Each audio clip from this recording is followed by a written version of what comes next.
Toronto Maple Leafs time.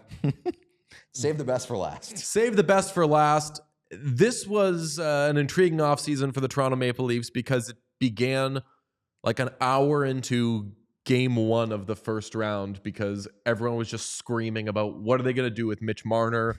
What are they going to...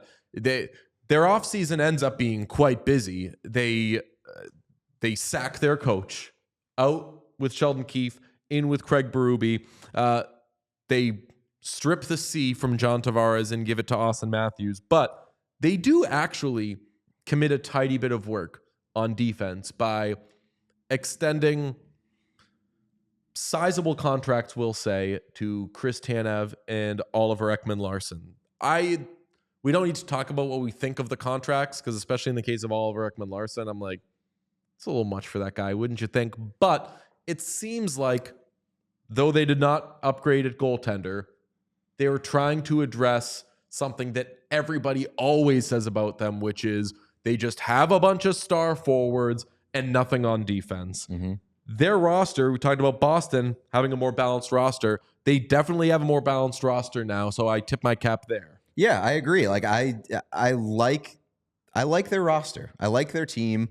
But to your point, like, yeah, they're better on the back end. I do like Joel Wall and net. Like, I think that as long as he can stay healthy, like he can be the guy for them. I kind of like Joel Wall. I kind of like. Yeah. That's fair. But they're just one of those teams that it doesn't fucking matter. Like, talk to me when it's March and April, because who gives a shit about what the Toronto Maple Leafs do during the regular season?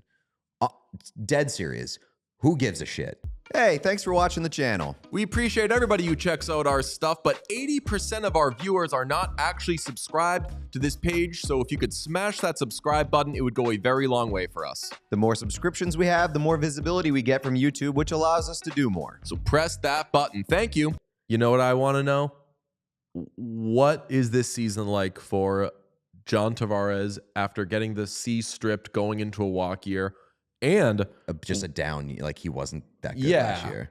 I mean, and right to strip the C. I think we were on board with like, yeah, fine. Yeah. I don't really care if you strip the C, but yeah, fine. It makes more sense for Auston Matthews to be the captain of that team than for John Tavares to be that team. And as long as he isn't a mopey McGrumperson, then yeah, sure. But he's going into a walk year, having had the C stripped. They still need him to be a great second line center. So we'll see if he could still do that.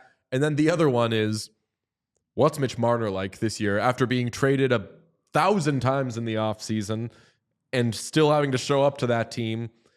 I think his teammates still were like, hey, like, get off his back. This isn't – actually, no. That was Nathan McKinnon. Nathan McKinnon was saying, like, you think Mitch Marner gets like a a lot of flack that he doesn't deserve. He's a great player, one of the best in the league, things like that, yada, yada, yada. Guys like But, him. like, they essentially have, in my mind – two dead men walking in that locker room as part of their core. John Tavares and Mitch Marner, I think, are not long for the Leafs, Emphasis and everybody on knows it. Walking. Like, they well, yeah. You assume they're walking at the end of the year. Well, I mean, I think that John Tavares is could sitting be down. sinking. Tavares is sitting down at the end of the year. He's in a sit year. He's wheeling at the end of the year. No, if you think that like maybe they just retire at the end of the year with a player, you said they're in a sit year.